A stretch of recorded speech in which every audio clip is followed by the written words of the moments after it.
Oke, Assalamualaikum warahmatullahi wabarakatuh. Perkenalkan, nama saya Kakak Fadlan Sidik dengan NIM 17231026 dan saya berada di kelas 75. Oke, di sini saya akan menjelaskan mengenai konsep dan juga contoh nyata dari SISD, SIMD, MISD, dan juga MIMD menurut konsepnya Flynn.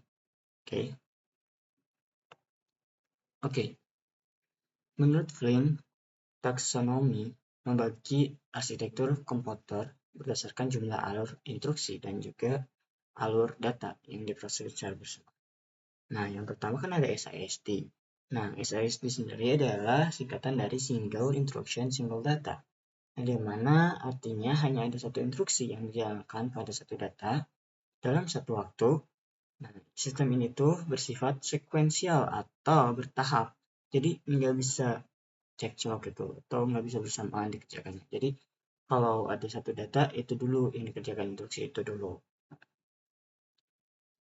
Contohnya itu ada di pada komputer pribadi klasik seperti Intel 8086 dan juga Intel Core i3 dan juga i5 yang dimana tanpa paralelisme eksplisit.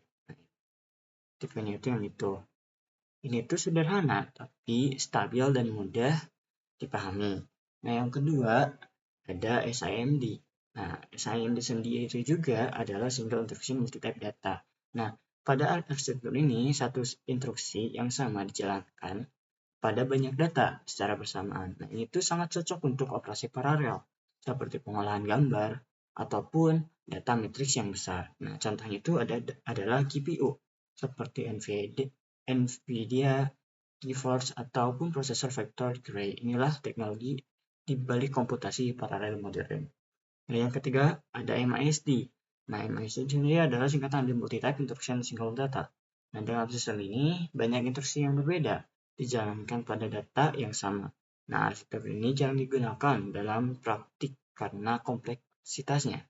Namun, ia dimanfaatkan untuk meningkatkan reliabilitas, misalnya pada sistem kontrol pesawat ulang, alik, atau Space Shuttle Control Computer. Nah, yang keempat ada MIMD. MIMD sendiri adalah Multi-Type Instruction, Multi-Type Data. Jadi, kita bisa lihat dari singkatan juga. Jadi, banyak instruksi yang berbeda yang dijalankan pada banyak data secara paralel. Nah, setiap prosesor bisa mengerjakan tugas yang berbeda secara bersamaan. Contohnya adalah CPU multi-core modern seperti Intel i6, AMD Ryzen, serta sistem multiprosesor dan cloud computing.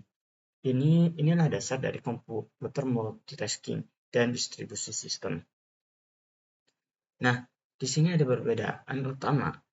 Ya, yang tadi, aspek itu ada jumlah instruksi, jumlah data, tipe pemesan, tujuan utama, dan contoh.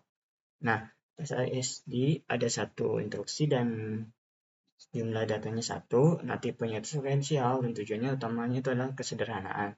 Nah, contoh nyatanya ada di CPU tunggal. Di SIMD itu ada jumlah instruksi satu, jumlah datanya banyak, tipe pemrosesannya itu paralel atau data level. Ini bertujuan untuk cepat untuk pengolahan data besar. Contoh nyatanya seperti GPU. Lalu ada MISD, banyak jumlah instruksinya banyak, jumlah datanya cuma satu. Nah, ini tipe pemrosesan yang spesialis. Nah, tujuan utamanya itu kompleksitas dan juga project handal. Nah, contoh dari nyatanya itu ada sistem kontrol pesawat. Lalu ada MIMD, jumlah instruksinya banyak, jumlah datanya juga banyak. Nah, tipe pemesannya itu sama seperti yang SIMD, itu paralel level, task level. Kan kalau tadi mah data level, sekarang task level. Nah, tujuan utamanya untuk meningkat tujuannya itu untuk performa tinggi karena butuh sekali banyak instruksi yang sekaligus dikerjakan di banyak data. Nah, berarti harus bertujuan performa tinggi. Contohnya ada di server dan superkomputer. Gitu. Baik, untuk penjelasan paling cuma segitu. Mohon maaf bila ada kata yang salah. Sekian dari saya. Wassalamualaikum warahmatullahi wabarakatuh.